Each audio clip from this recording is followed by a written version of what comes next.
हरे कृष्णा, राधे राधे। तो फ्रेंड, एक कमेंट आया था कि मेरे ताऊ जी को क्या हो गया, मतलब अचानक ऐसा क्या हो गया था।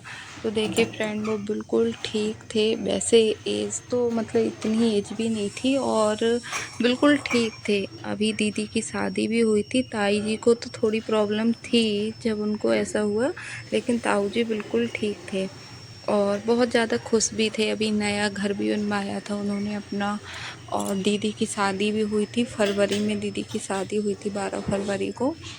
तो उनको दीदी की शादी की भी थोड़ी टेंशन थी, ताई जी नहीं रहीं तो थोड़ा उनको लगता होगा, लेकिन वो भी अच्छे से हो गई और बहुत ज़्यादा अच्छा घर भी मिला है दीदी के लिए। बहुत अच्छी फैमिली है, सब कुछ बहुत अच्छा था, तो वो खुश थे। फिर अब मतलब जो उनका एक बेटा है दीपू, उसकी भी शादी होने वाली थी। इन लोगों का प्लान था कि अब नवंबर तक दीपू की भी शादी कर लेंगे। सब कुछ अच्छा चल रहा था, लेकिन क्या हुआ, ताऊ जी को एक रात पेट में दर्द हुआ उनके, और बहुत तेज़ वाला दर्द हुआ। तो इंजेक्शन वगैरह दे दिया डॉक्टर ने। तो किस ये लगा जैसे पथरी वगैरह होगी, उसका दर्द होगा। फिर वो दर्द में आराम उनको मिल गया। दूसरे दिन को उनको बहुत तेज़ फीवर हुआ और फिर उनको लूज मोशन वगैरह हो गया। फिर क्या हुआ, उनको ड्रिप वगैरह दी गई और वो चढ़ाने से उनको बहुत ज़्यादा बेचैनी होने लगी।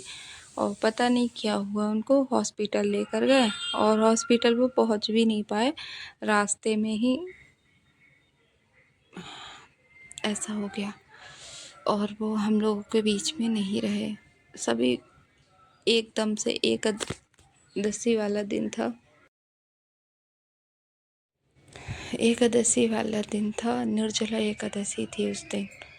और फिर बस, और एकदम से बड़ी वाली दीदी तो यहीं पर थी।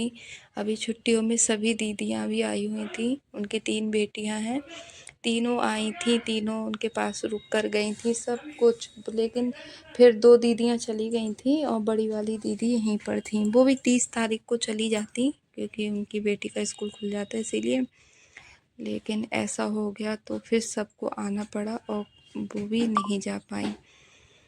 तो फ्रेंड, और कुछ नहीं हुआ, उनको यही हुआ था। एक कमेंट आया था मेरे पास में कि आपके ताऊ जी को क्या हो गया, तो फिर मैंने बता दिया।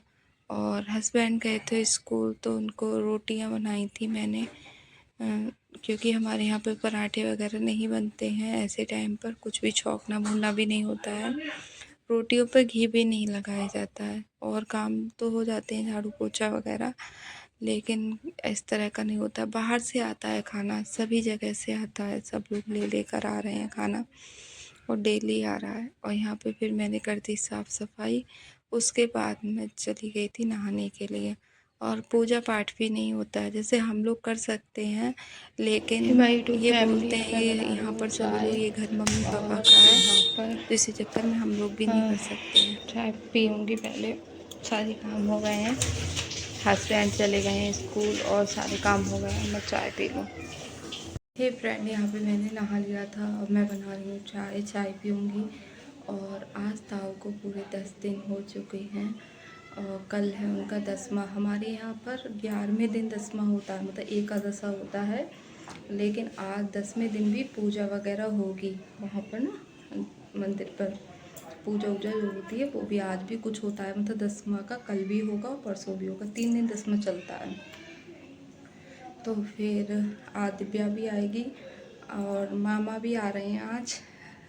खाना वगैरह लेके आ रहा है सानू, मतलब मामा के यहाँ से।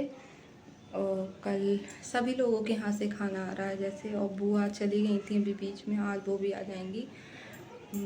तो क्योंकि वो रुक गई थी उस समय पे, नहीं जा पाई, फिर अब आएंगी। और मेरे ब्लॉग इसीलिए नहीं आ पा रहे हैं, मैं ब्लॉग नहीं डाल पा रही हूँ, क्योंकि समझ में ही नहीं आ रहा है मैं क्या ब्लॉग में डालूँ, क्या बोलूँ आप लोगों से, क्या दिखाऊँ।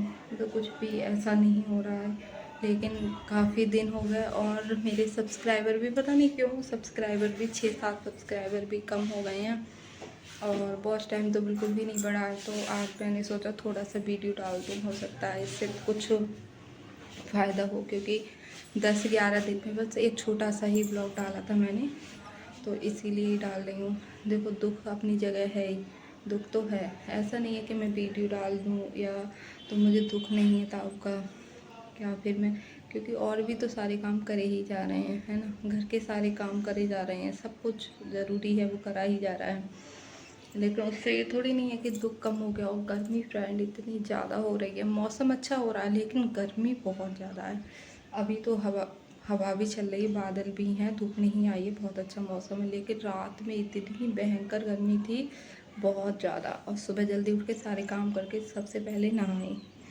और बुआ अभी बाल धुल के आई, अभी उनके बाल धुलवा के लाई थी मैं। दीदी बाल धुल के आई। हमारे यहाँ मतलब घर पे हेयर वॉश वगैरह नहीं किया जाता है 13वीं तक, मतलब लड़कियां भी नहीं धुल सकती हैं, ऐसे हम लोग भी नहीं धुल सकते हैं। तो गई थी तो उनके बाल धुलवा के आए हैं। मतलब जो घर में जो मम्मी ताई चाची वगैरह हैं वो तो घर में कहीं और भी नहीं धुलेंगी जाकर, लेकिन हम लोग कहीं और जाकर धुल सकते हैं, ऐसा होता है। अब मैं चाय पी लूँ, मेरे सिर में आज ना दर्द हो रहा है। हे माय यूट्यूब फैमिली, यहाँ पर देखिए बुआ आई थी तो वो समोसे लेकर आई थी सभी के लिए, घर में जितने लोग हैं सभी के लिए। तो ये समोसे उन्होंने ऊपर दिलवाए हैं। तो मैं नहाने के बाद में मैंने अपनी जो माला करनी होती है ना वो कर ली थी काउंटर पे, तो वो करी। और उसके बाद में अब खा लेती हूँ मैं कुछ, चाय बनाऊँगी, फिर एक समोसा खा लूँगी। मन तो ज़्यादा नहीं हो रहा है लेकिन भूख लग रही है तो फिर मैं खा लूँगी। फिर उसके बाद मुझे करनी है कपड़ों पे प्रेस। हस्बैंड के बहुत सारे कपड़े हो गए हैं तो मैं अभी प्रेस कर लूँगी। अभी टाइम भी है मेरे पास में, लाइट भी है, मौसम भी ठीक है, वरना मैं कल तो बिल्कुल ही कुछ काम नहीं कर पाऊँगी, फिर परसों भी नहीं कर पाऊँगी। इसीलिए ना अभी कपड़ों पे प्रेस कर ले रही हूँ। हे फ्रेंड, यहाँ पर देखिए मैंने इतने सारे कपड़ों पे प्रेस कर ली है। ये कई सारी पैंट थी इनकी और कई सारी शर्ट थी। कई दिनों से मैं कर ही नहीं पाई थी, बिल्कुल मन ही नहीं हो रहा था करने का। और अभी एक पैंट और शर्ट रह भी गई है लेकिन लाइट चली गई तब तक, तो फिर मैंने छोड़ दी। मैंने कहा चलो बाद में ही कर लूँगी, एक ही रह गई है, ज़्यादा नहीं है। और मशीन भी लगा रखी थी तो वो कपड़े भी धुल रहे थे तो लाइट चली गई तो वो भी रह गए। लेकिन सारे काम हो चुके हैं। मैं जा रही हूँ नीचे थोड़ी देर बैठने के लिए, पंखा वगैरह बंद कर देती हूँ, थोड़ी देर बैठ कर आऊँगी, तब अगर लाइट आ गई तो प्रेस कर लूँगी, वरना थोड़ा सा रेस्ट करूँगी।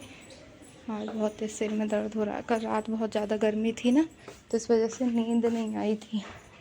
और बेटू का वर्क कराया था वो करके चली गई हैं खेलने को, तो सारा कंप्लीट हो गया है आज।